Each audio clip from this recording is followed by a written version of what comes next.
দিদিভাই চলে এসেছি, গুড নিউজ। তোমাদের দিদিভাইকে কন্টিনিউ কামড়াতেই থাকবো। যদি আমি লাগাবো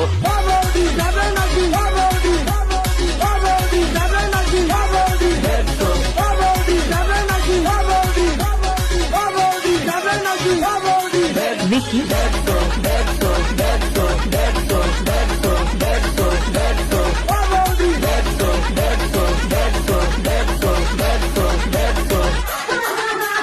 প্রচন্ড লেগেছে, আমি বুঝতে পারিনি, নরম জায়গা তো কামড় দিয়েছি তো প্রচন্ড লেগে গেছে।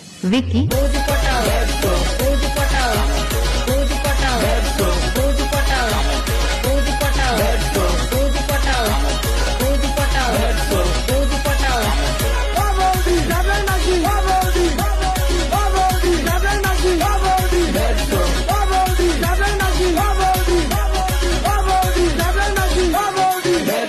সেইসব বালছেরা রোস্টারদের উদ্দেশ্য বলছি, তাহলে দেরি কেন? তাড়াতাড়ি করে ফেলো রোস্ট আমাকে নিয়ে। লিপ্পা সরকার চাই যে তোমাদের মতো এরকম 100টা চ্যানেল আমাকে নিয়ে রোস্ট করুক, তবেই না আমি ভাইরাল হব।